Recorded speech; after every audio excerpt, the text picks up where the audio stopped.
Good morning friends. स्वागत आहे तुमचं आजच्या प्री मार्केट रिपोर्टमध्ये. तर मग चला सुरुवात करूयात आजच्या प्री मार्केट रिपोर्टला आणि जाणून घेऊयात की आज आपल्या स्टॉक मार्केटमध्ये काय होऊ शकतं ते.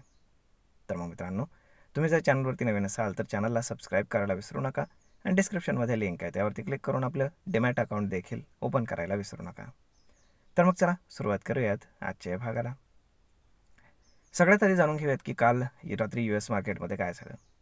तर US मार्केट हे पुन्हा एकदा आपण काय म्हणतो ग्रीनमध्ये क्लोज झालेलं आहे. म्हणजे जे प्रॉफिट बुकिंग होतं जे फेड मीटिंगमुळे झालेलं, तर ते ॲब्झॉर्ब करून आता मार्केट थोडंसं तिथे वरती पुन्हा आलेलं आहे. परंतु आपण काय म्हणू शकतो की आधीचा हाय ब्रेक करून मार्केट काही वर गेलेलं नाही आहे. म्हणजेच आपण त्याला हायर बेसमध्ये कन्सॉलिडेशन म्हणू शकतो. ओके, म्हणजेच आपण जर ग्लोबल मोमेंटम जर पाहिलं तर ग्लोबल मोमेंटम आपण काय म्हणू शकतो की फ्लॅट विथ पॉझिटिव्ह बायस असं आहे. त्यानंतर आपण जर एशियन मार्केट्सकडे आलं तर एशियन मार्केट्समध्ये मोस्टली US मार्केट्स फॉलो करतात, त्यामुळे थोडेसे ग्रीनमध्ये आहेत. परंतु आज एक महत्त्वाची गोष्ट आहे म्हणजे ज्याला आपण नोटीस करू शकतो ती म्हणजे जपानची जी काही फेड पॉलिसी आहे, जपानच्या सेंट्रल बँकेची जी पॉलिसी आहे तर ती आज येणार आहे आपल्या मार्केटमध्येच, म्हणजे ड्युरिंग द मार्केट. त्यामुळे ती गोष्ट इन्फ्लुएन्स करू शकते ऑलमोस्ट पूर्ण जगाला, हे लक्षात ठेवा. कारण US कडनं येणारे जे ट्रिगर्स आहेत तर ते ऑलमोस्ट आता संपलेले आहेत. त्यानंतर आता जपान काय करतं त्याच्यावरती बऱ्याचशा गोष्टी डिपेंड आहेत. म्हणजे आता जपान इंटरेस्ट रेट हाईक करणार की तेवढेच ठेवणार हे पाहणं फार जास्त गरजेचं आहे. त्यानंतर त्यांच्याकडे जे काही इन्फ्लेशन डेटा आहे तर ते इन्फ्लेशन डेटासुद्धा ते देणार आहेत. म्हणजेच काय की या सगळ्या गोष्टी या इन्फ्लुएन्स करू शकतात मार्केटला आजच्या दिवसासाठी. जर आता आपण पाहिलं तर काल सेन्सेक्सची एक्सपायरी होती, तर ती एक्सपायरी ऑलमोस्ट साईडवेजच गेलेली आहे. जर आपण पूर्ण जगाचा जर सिनेरिओ पाहिला तर आज दुपारी जे काही डेटा येणार आहे जपानकडनं तर त्याला जास्त महत्त्व राहणार आहे. त्यामुळे थोडंसं कॉन्शियस व्हायला हरकत नाही. आता जर आपण आपल्या इंडियन मार्केटकडे आलो तर इंडियन मार्केटमध्ये आपण जर पाहिलं तर काल FISनं 300 कोटींच्या आसपास बाईंग केलेलं आहे. त्यानंतर जे काही आपले डोमेस्टिक इन्स्टिट्यूशन्स आहेत त्यांनी ऑलमोस्ट 3000 कोटींच्या आसपास बाईंग केलेलं आहे. म्हणजेच काय की आपल्याला आता FISचं थोडं थोडं बाईंग पाहायला मिळतं आहे. परंतु हे बाईंग पुरेसं आहे का? तर नक्कीच नाही. कारण बऱ्याचशा गोष्टी आहेत ज्या अजूनही आपल्यासमोर येत नाही आहेत. आता जर आपण स्टॉक स्पेसिफिक जर पाहिलं तर स्टॉक स्पेसिफिक आपल्याला असं दाखवत आहे की काल रात्री सेबीनं हिंडनबर्गच्या प्रकरणावरती अदानीला क्लीन चिट दिली आहे. म्हणजेच काय, अदानीचे आज जेवढे काही स्टॉक्स आहेत तेवढे सगळे फोकसमध्ये राहतील, सगळे ऑलमोस्ट चांगल्यापैकी ट्रॅव्हल करतील. परंतु जर फारच मोठा गॅप ओपन झाला अदानीचे सगळे स्टॉक्स तर मग त्यात काही राहणार नाही फार. परंतु ही न्यूज पॉझिटिव्ह आहे अदानीसाठी. जर आता आपण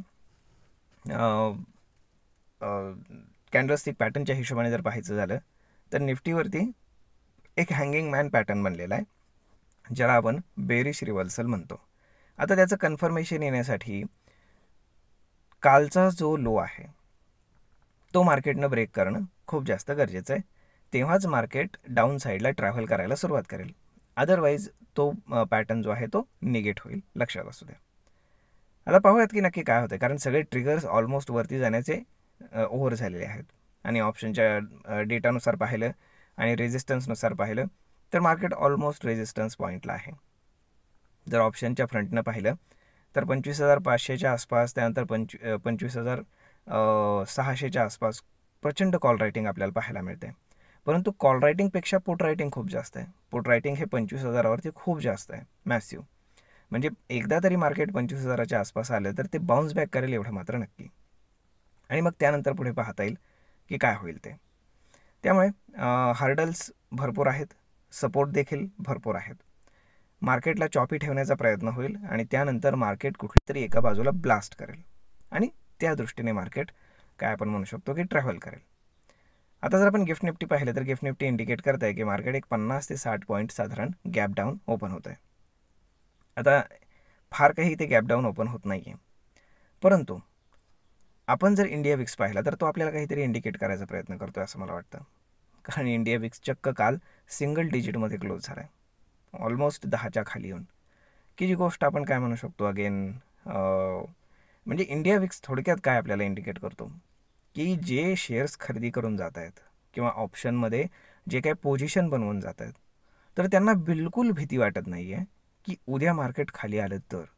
म्हणजेच ते ना हेज करतायत, ना कुठल्याही प्रकारचा स्टॉप लॉस तिथे सिस्टममध्ये ॲड करतायत. बऱ्याच गोष्टी असतात त्याच्यामध्ये ते कॅल्क्युलेट करण्यासाठी. मेनली ऑप्शन्समध्ये ते कॅल्क्युलेट होतं. परंतु तुम्ही पहा की जे लोक खरेदी करून जात आहेत, म्हणजे कॉल ऑप्शन बाय करून जात असतील, पुट ऑप्शन बाय करून जात असतील, तर हे सगळे लोक फार कॉन्फिडंट आहेत की मार्केट वरच जाईल आणि त्यामुळे मार्केटमध्ये कुठल्याही प्रकारची पॅनिक सिच्युएशन बिलकुल नाही आहे. आणि सध्या तुम्ही पहा कुठली बॅड न्यूजसुद्धा येत नाही आहे.